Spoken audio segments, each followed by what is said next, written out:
3 बार हम महामंत्र कहते हैं।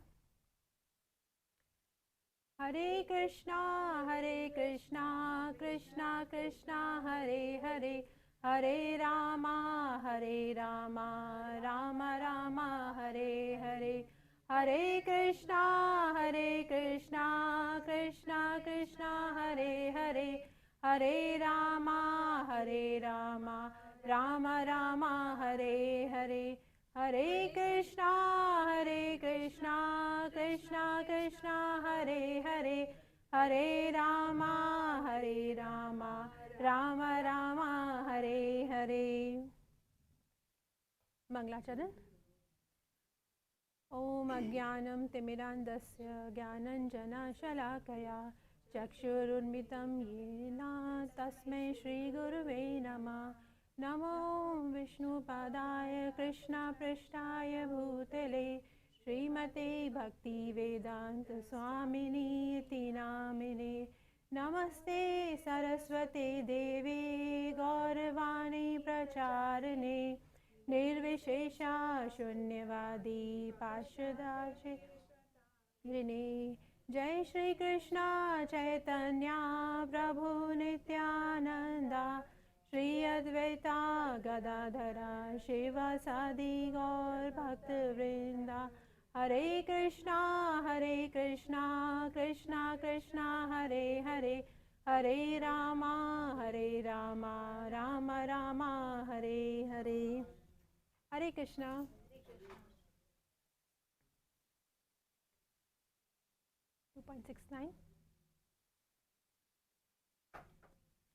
या निशा सर्वभूतानां तस्यां जागृति संयमी, यस्यां जागृति भूतानि सा निशा पश्यतो मुने। आप रिपीट करेंगे। या निशा सर्वभूतानां तस्यां जागृति संयमी, यस्यां जागृति भूतानि सा निशा पश्यतो मुने। प्रभु जी आप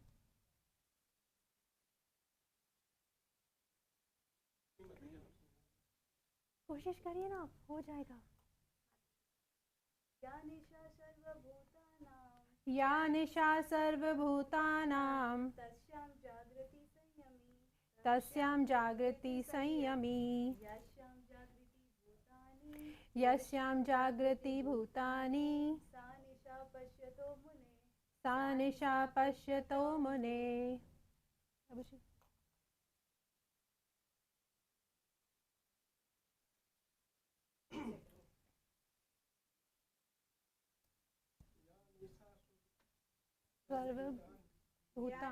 सर्वभूतानां तस्यां जागृति संयमी, यस्यां जागृति भूतानि सा निशा पश्यतो मुने।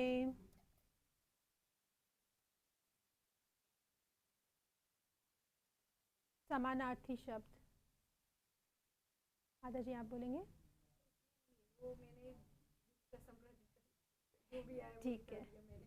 यह इसका मतलब क्या। निशा रात्रि है, सर्व सभी, भूतानाम जीवों का, तस्याम उसमें, जागृति जागृत है, संयमी संयमी, यस्याम जिसमें, जागृति जाग रहे हैं, भूतानी सभी प्राणियों के लिए, सा अर्थात निशा रात्रि, पश्यत आत्मनिरीक्षण करने वालों के लिए, मुने मुनि के लिए।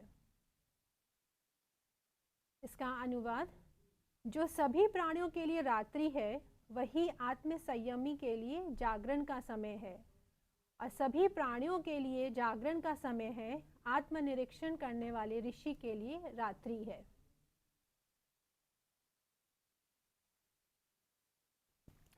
इसका तात्पर्य और परपट। बुद्धिमान पुरुषों की दो श्रेणियां हैं।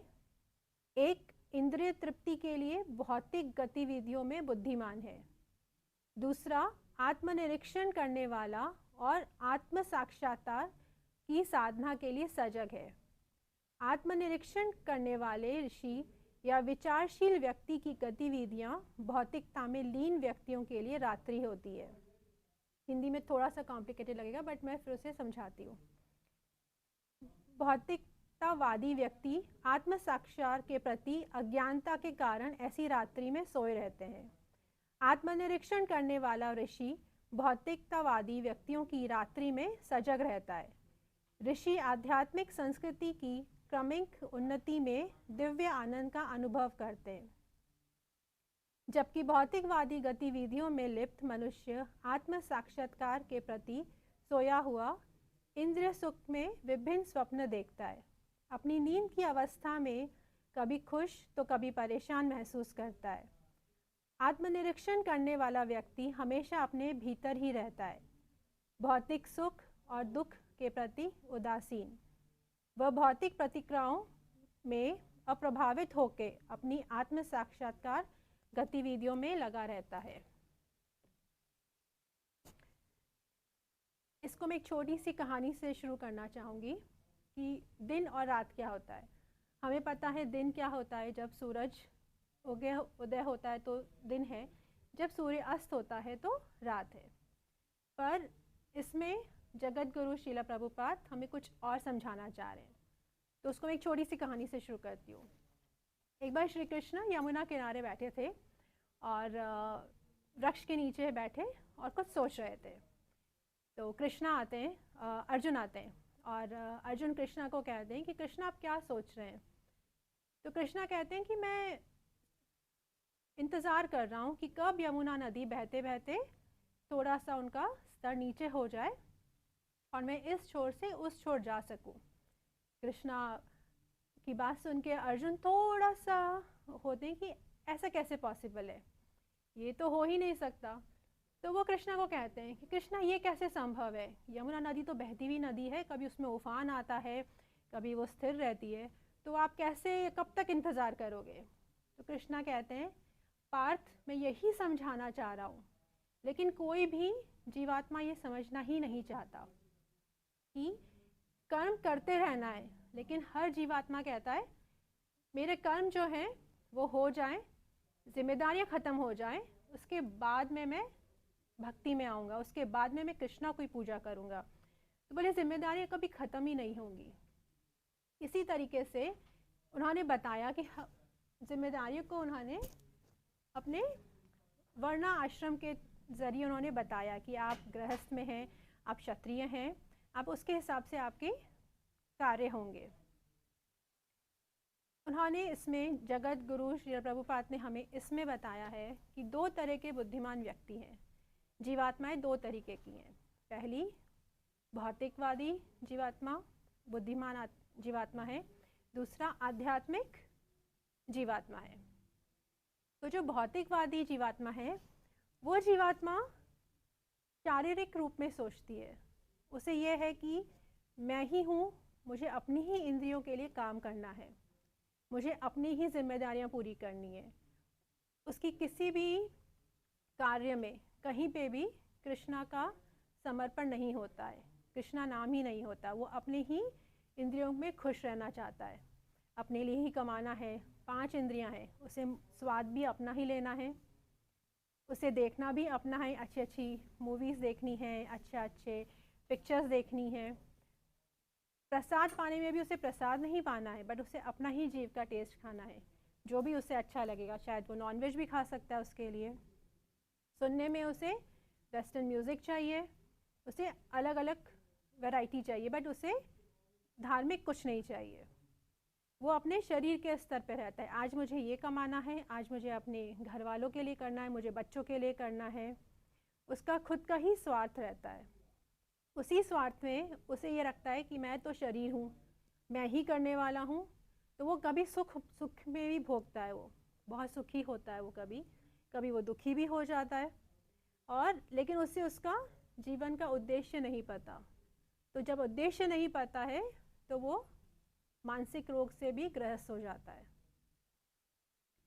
दूसरी तरफ उसी को हम कहते हैं कि वो अंधकार में जी रहा है, मतलब उसके जीवन में रात्रि है। दूसरी तरफ जो कि आध्यात्मिक बुद्धिमान जीवात्मा है, वो शरीर के स्तर पे नहीं है, वो आत्मा के स्तर पे सोचती है। वो उसका ये सोचना है, उसको ये ज्ञान है कि मैं शरीर नहीं हूँ, जबकि मैं आत्मा हूँ। मेरा एक ही उद्देश्य है कि मुझे कृष्णा की सेवा करनी है, कृष्णा को ही मुझे समर्पण करना है। सब कुछ मेरा कुछ नहीं, जो भी है वो सब कुछ कृष्णा का ही है। उसको ये पता है कि मैं कृष्णा का पार्ट एंड पार्सल हूँ। मुझे आखिरकार मुझे गोलोक कृष्णा के धाम पे जाना है। तो वो अपनी सारी इंद्रियों को कृष्णा के ही भोग में लगा देता है। चाहे वो प्रसाद, जब उसे खाना होता है तो वो सात्विक भोजन लेता है और वो प्रसाद लेता है जिससे हमें कृष्णा को ऑफर किया हुआ है, हमने भोग लगाया हुआ है कृष्णा को। सुनना होता है तो वो कृष्णा की ही कीर्तन सुनता है, कृष्णा की कथा सुनता है, ना कि जैसा कि हमने कहा, ना कि वो कोई मूवी देखता है, ना भी कोई कुछ और कर दिखता है। अगर उसे कुछ करना है तो वो जपा करता है, सुबह जपा उठेगा तो जपा करेगा वो, तो वही उसके लिए दिन है। तो वो जाग रहा है क्योंकि उसे आध्यात्मिक ज्ञान है। उसे ये पता है कि उसने अपनी सारी इंद्रियों को वश में करके कृष्णा के लिए लगाया है, कृष्णा की सेवा में लगाया है। जिस तरीके से एक समुद्र होता है, सारी नदियाँ उसमें आके मिलती हैं। जब सारी नदियाँ समुद्र में आके मिलती हैं तो समुद्र सबको आने देता है, वो कभी विचलित नहीं होता, वो कभी उफान नहीं मारता कि अरे कहाँ से सब कुछ आ गया, वो सबको अपने अंदर ले लेता है। उसी तरीके से जो आध्यात्मिक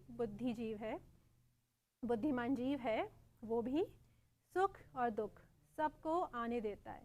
उससे वो विचलित नहीं होता कि अभी सुख आया है, अभी दुख आया है, वो सब कुछ लेता जाता है ये सोच के कि ये कृष्णा की कृपा है।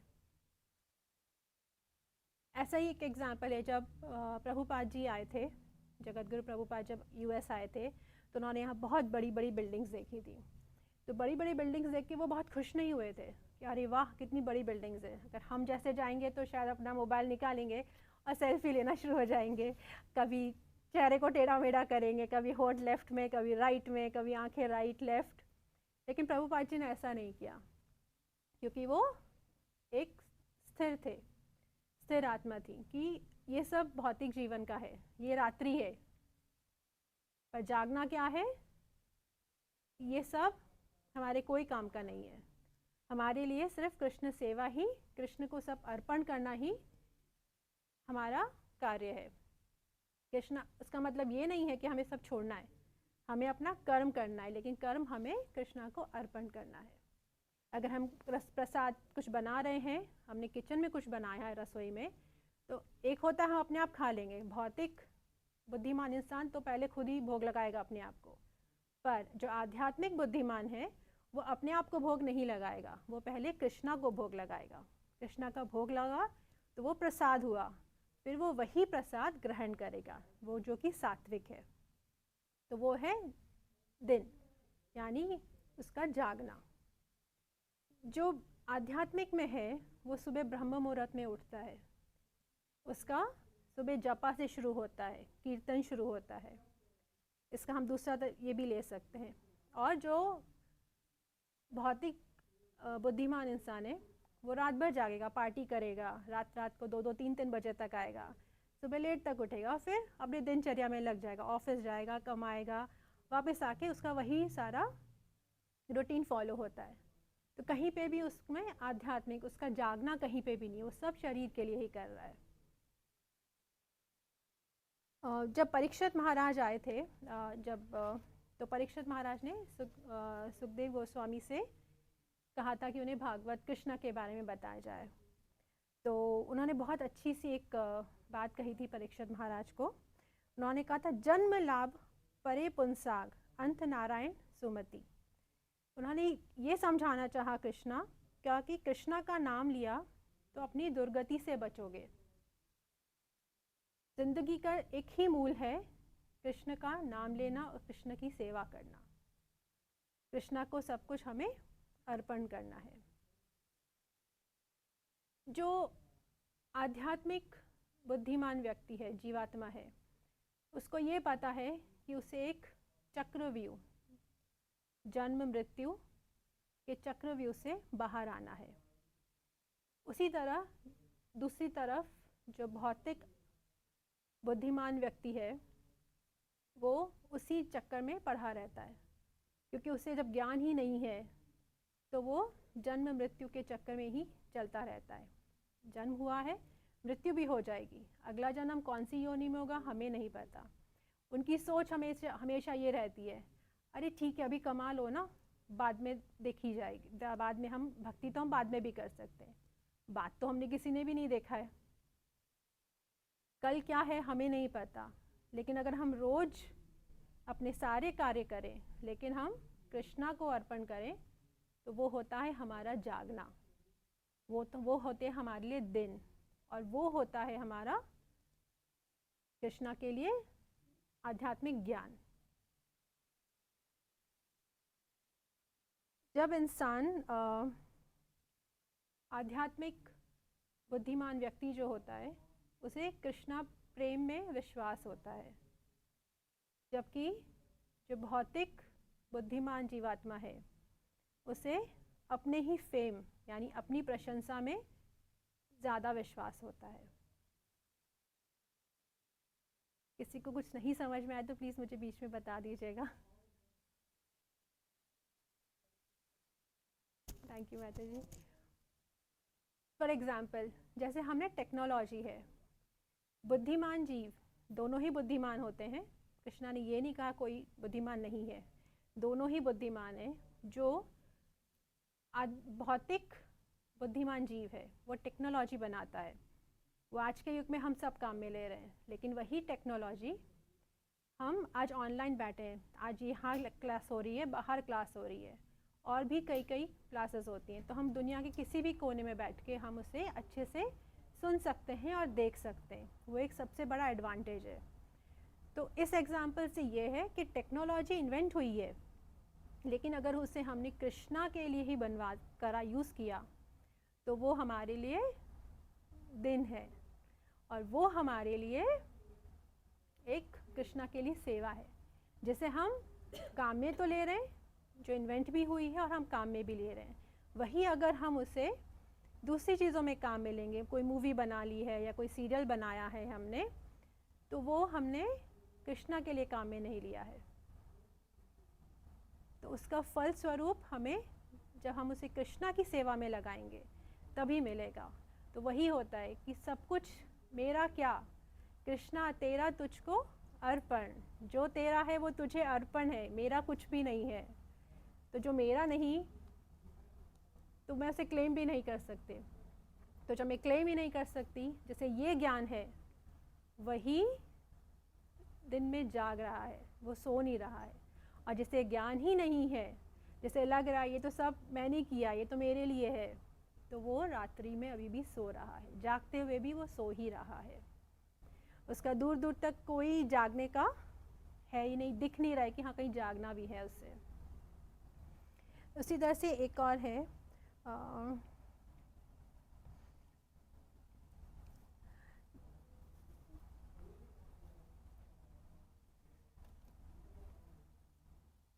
प्रभुपाद जी थे, जगत गुरु प्रभुपाद जो है हमारे, तो उन्होंने डिक्टेटर यूज़ किया, लेकिन डिक्टेटर उन्होंने कभी खुद की बढ़ाई के लिए कभी काम में नहीं लिया। उन्होंने डिक्टेटर हमेशा यूज़ किया हमारे स्क्रिप्चर्स के लिए।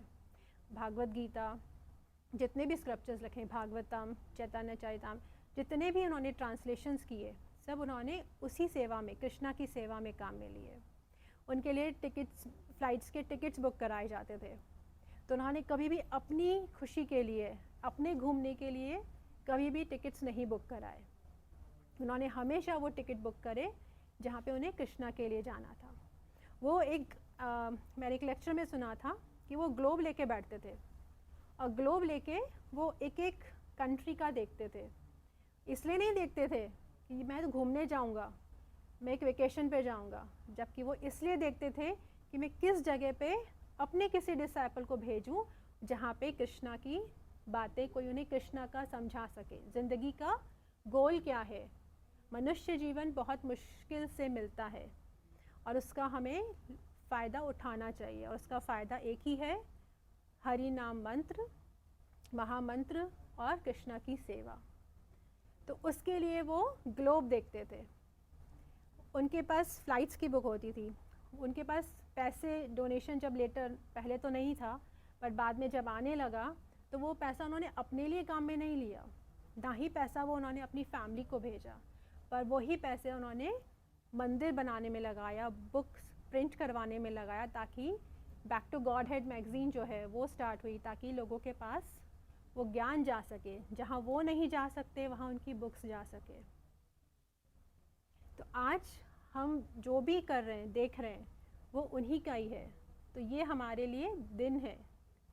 लेकिन वहीं अगर हम डिक्टेटर अपनी ही फेम के लिए वो यूज़ करते तो वो कृष्ण सेवा में नहीं आता था, वो होता था रात्रि। वही अगर फ़्लाइट की टिकट्स उन्होंने स्विट्ज़रलैंड घूमने के लिए बनाई होती, या आज तो हम बहामास जाएंगे। Dictaphone, sorry, thank you Prabhu ji. डिक्टर, डिक्टोफोन,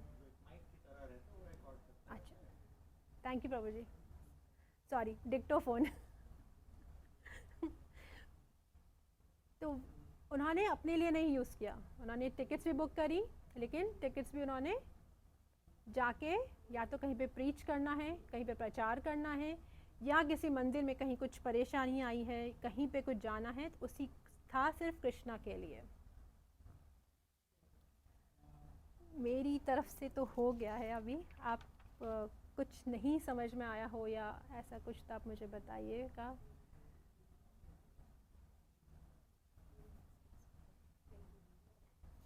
किसी के कुछ प्रश्न या कुछ रियलाइजेशन, कुछ भी?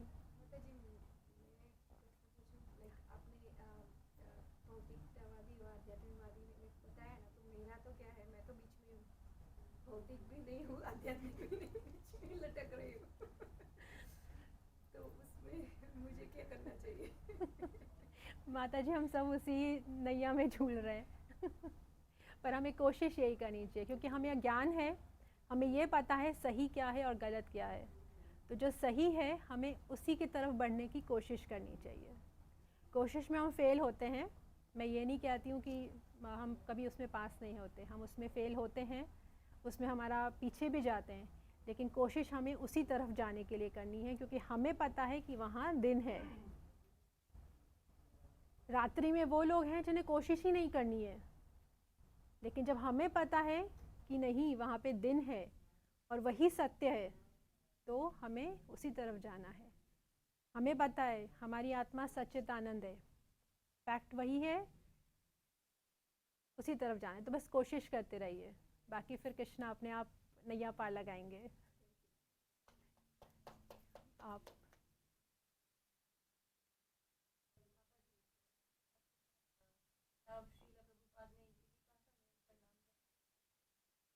उन्होंने मिनिमम 16 राउंड्स बोले माता जी।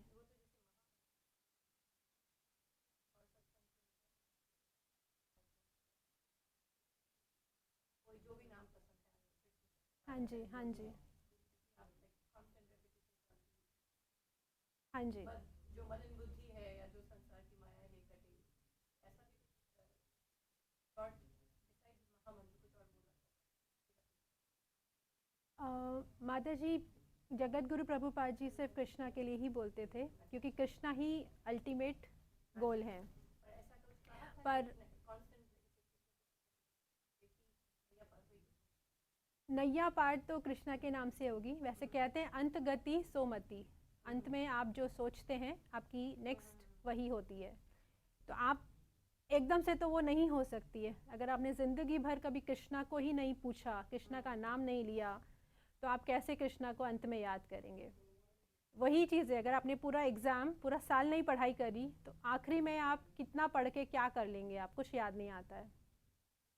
तो आप बैठे हैं, शाहरुख खान सलमान खान को सोचने की बजाय अगर आप कृष्णा बोलेंगे, और एक बार आप जब बोलना शुरू करते हैं ना तो वो अपने आप आदत में आ जाता है। जब आप उन्हीं का पढ़ते भी हैं, आप पढ़ेंगे भी, अगर आप गीता पढ़ेंगे या आप भागवतम पढ़ेंगे तो आप उन्हीं के बारे में सोचेंगे। आप कोई उनका किसी का लेक्चर भी सुनते हैं, जैसे आपने अभी महाराज का बताया, अगर आप प्रेमानंद महाराज का लेक्चर भी सुनते हैं तो भी आपके दिमाग में उनका लेक्चर ही घूमेगा। तो जो आप सुनेंगे वो आपके दिमाग में आएगा और आपके आचरण में भी वैसा ही आएगा। आई होप मैंने क्लियर किया माता जी।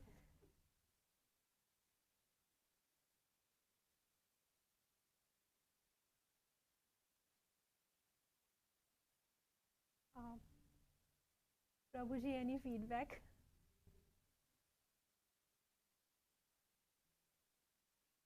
आप मेरे शिक्षा गुरु हैं तो इसलिए मैं उनसे फीडबैक ले रही हूँ कि अगर कहीं पे कोई स्कोप आप भी प्लीज़ दे सकते हैं, अगर कहीं पे ऐसा है कि मैं इम्प्रूव कर सकूँ।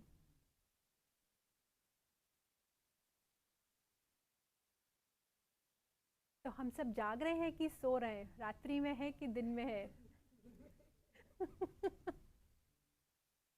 बहुत अच्छे से एक्सप्लेन किया दिन और रात का डिफरेंस, लाइक होता है ना, मतलब एग्जांपल्स के साथ या स्टोरी के साथ आपने बहुत अच्छे से थैंक यू एक्सप्लेन माता किया। जी।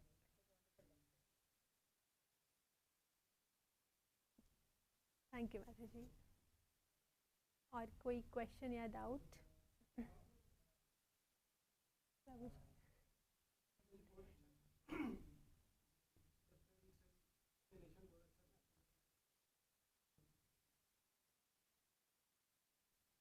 प्रभु जी आप सोचना पड़ेगा कि हम जाग रहे हैं या सो रहे हैं। श्यामलन प्रभु, आप कुछ ऐड करना चाहेंगे उसमें? मैं माता जी का प्रश्न का जवाब दे कलयुग के लिए प्रभुपाद नहीं, भागवतम में तो उसका नाम सिर्फ हरि नाम था। त्रेता युग में क्या था, करो करो तो आपको भगवान मिल जाएगा। फिर आया सतयुग, तो सतयुग में क्या था, चलता था। और फिर द्वापर आए, ऋषि मंदिर की पूजा, मंदिर में जाना, मंदिर तो इससे आपको भगवान मिलते हैं। और कलयुग में सब महंगा पड़ता है, सर्विस करना, भगवान को करना। भगवान ने दिया है कलयुग के लिए हरि नाम, और हरि नाम सिर्फ कृष्ण नहीं है, महामंत्र बोला गया है हरे कृष्ण, शास्त्र के प्रमाण से अक्षर का मंत्र। तो उसमें राधा भी आ गई, कृष्ण भी आ गए, सीता भी आ गई और राम भी आ गए। हरे मीन्स राधा कृष्ण सीता राम, हम ऐसे बोलते हैं ना। तो हरे जब बोलते तो आपने राधा का नाम लिया, तो आपने अब आ गया, इसलिए उस नाम की महिमा। आप सिर्फ कृष्ण कृष्ण कर रहे हो तो कृष्ण पर्सनलिटी, हमने अपना क्या ऐसा क्वालिफिकेशन किया जिससे भगवान हमारे सामने, इसीलिए हमें राधा रानी की सेवा करनी है। अच्छा, रेफरेंस लेटर दो कि कृष्ण राधे राधे करें। नहीं, हरे कृष्णा राधे राधे नहीं, राधे राधे आप करोगे तो आप सेवा की मूड में आओगे। महामंत्र क्या करता है, सेवा भी कर रहा है, राधे भी बोल रहा है हरे के नाम से, और आप भगवान से ये प्रार्थना कर रहे हो कि मैं आपका पार्ट एंड पार्सल हूँ और मुझे सेवा करने की, मैं आपकी सेवा उस शास्त्र के प्रमाण से। अभी तो मेरे पास लैपटॉप नहीं है, तो मैं आपको शास्त्र में कहाँ पे लिखा है, आप राधे राधे भी कर सकते हो, और उसमें कोई बुराई नहीं है। और अगर शास्त्र के प्रमाण से जाओगे तो शास्त्र में कलयुग का महामंत्र ये बताया, जैसे अभी आप कोई क्लास में बैठे हो और आप नाम ले रहे हो, वो अपराध हो रहा है ना, आप कीर्तन भी सुन रहे हो ना, आपका नाम से कुछ हो रहा है। और जहाँ आपने कृष्ण की कथा नहीं सुनी, राधा की कथा नहीं सुनी, टाइम पे आप नाम ले रहे हो, उस नाम का सफल होना चाहिए। बट आप दोनों विरोध कर रहे हो, कथा में भी बैठे हो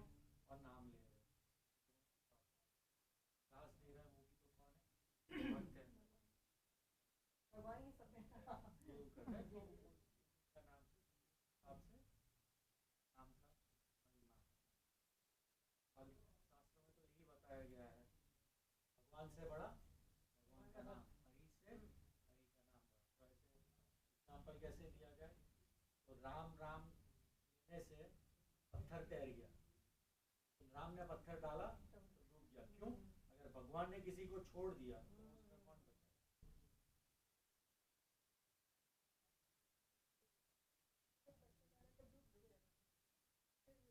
वानर सेना ने पत्थर डाले राम नीचे तो तैरने लगे, राम से बड़ा राम का नाम।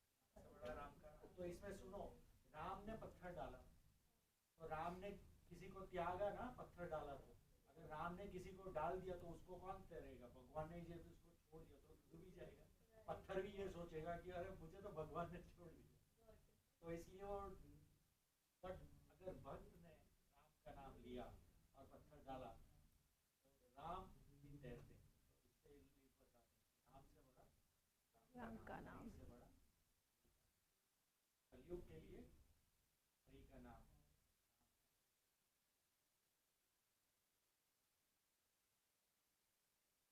ऐसे मुझे उसी से याद आया, जब कृष्णा जब ये पृथ्वी छोड़ के जा रहे थे ये, तो उद्धव जी ने बोला कृष्णा को कि कृष्णा आप जा रहे हो तो पीछे धर्म का कौन कैसे संभलेगा, कैसे लोगों तक जाएगा। तो कृष्णा ने कहा मैं कलयुग में मेरे जाने के बाद 3 फॉर्म में रहेगा। पहला महामंत्रा जो हम जपा करते हैं, दूसरा भागवतम, और तीसरा जगन्नाथ बलराम सुभद्रा। तो ये कलयुग के 3 हैं जिसमें कृष्णा है और जिन्हें हम जहाँ से हमें कृष्णा का अस्तित्व और ज्ञान पूरा मिलता है। एक बहुत ही सुंदर, मैं जब लेक्चर सुन रही थी एक, तो उसमें बहुत सुंदर उन्होंने एक्सप्लेन किया था। अरे इससे टॉपिक से इससे रिलेटेड नहीं है 2.69 से, पर वो बहुत सुंदर है। उसमें ये आया कि हम मंदिर में जाते हैं, मंदिर बहुत खंडर होते हैं, पुराने होते हैं, हम उसमें जाते हैं लेकिन हमें वहाँ पे कृष्ण भगवान मिल जाते हैं, हमें वहाँ पे एक सुकून मिलता है जाके, भले वो कितना भी खंडर हो लेकिन हमें सुकून मिलता है। तो हमें भी हर इंसान में जीवात्मा है। तो खंडर से मतलब जब इंसान में खंडर है तो उसका क्या मतलब है कि इंसान में बुराइयां हैं, 10 बुराइयां, तो वो खंडर ही हुआ, लेकिन उसके अंदर जीवात्मा है। तो हमें उसके बुराइयों को हटाते हुए हमें उसके अंदर सिर्फ उस जीवात्मा को ही देखना है, तो ही हम एक स्तर ऊपर जा पाएंगे। तो ये बहुत अच्छा उन्होंने एक्सप्लेन किया था कि हम जब मंदिर में जा सकते हैं भगवान को ढूंढने जो खंडर है, तो हम एक इंसान को क्यों नहीं उसमें अच्छाइयाँ ढूंढ सकते हैं। तो जस्ट मुझे एक शेयर करना था, मुझे थोड़ा सा एक अच्छा लगा था ये।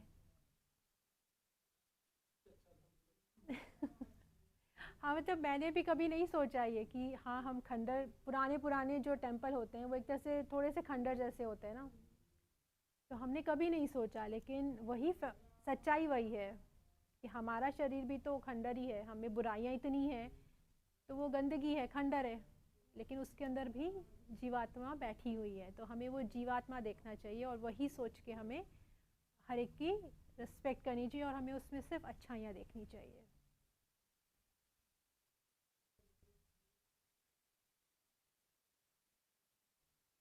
और कोई जनरल क्वेश्चंस या कुछ तो जो हम डिस्कस कर सकें? हाँ जी।